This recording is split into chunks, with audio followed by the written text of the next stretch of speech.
আচ্ছা,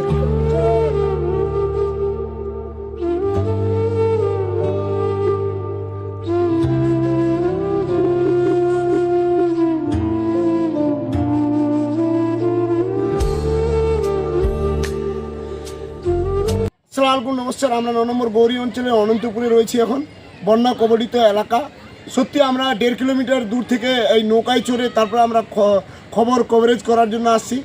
কথায় আছে নদীর পাশে বসবাস দুঃখ 12 মাস।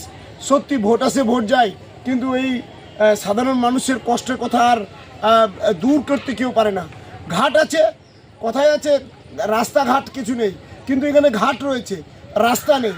এই ঘাট 12-6 মাস থাকে এবং অনন্তপুর, নয়াটলি, ছোটো ভিটিয়ার, ভিটিয়ার, বালিপুর, পাড়াপুকুর, খিরাবাড়ি, দুবদার, পাড়াগাঁও, টোটাল এরিয়াটা আমাদের জলমগ্ন হয়ে গেছে। দেখতেই পাচ্ছেন আপনারা, জলে জল। আর সত্যি এমন জল হয়েছে আর বলার মতো নেই। আমাদের ধান বিঘা কা বিঘা জলের তলায় এবং বেগুন বিঘা কা বিঘা জলের তলায়।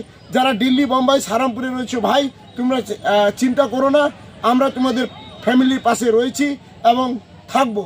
আপনারা অবশ্যই শুধু দোয়া করবেন যাতে আমাদের এর থেকে আর জলটা না বাড়ে।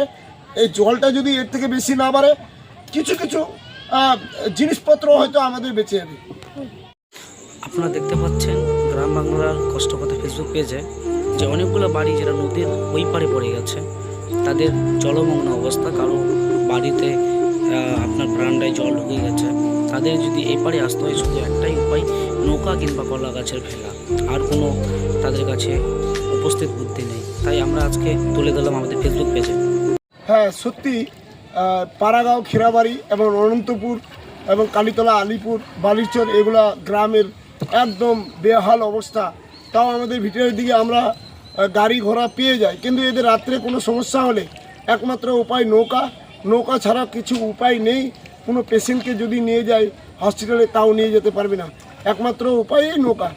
আমরা প্রশাসনকে বলবো এবং আমাদের অঞ্চলের যারা নেতৃত্ব রয়েছেন, আপনারা একটু এসে পরিদর্শন করে যাবেন। আমাদের এলাকাটা জলমগ্ন হয়ে গেছে, মানুষের কষ্ট কি আপনারা দেখে যাবেন। আমরা গ্রাম বাংলার কষ্ট কথা নিয়ে এই মানুষের যে কষ্ট আমরা তুলে ধরি প্রতি মুহূর্তে। আর আপনারা অবশ্যই শেয়ার এবং গ্রাম বাংলার কষ্ট কথা নিয়ে মানুষ কিভাবে কষ্ট করে থাকে, আমরা এটুকুই আমরা আপনাদের কাছে তুলে ধরলাম।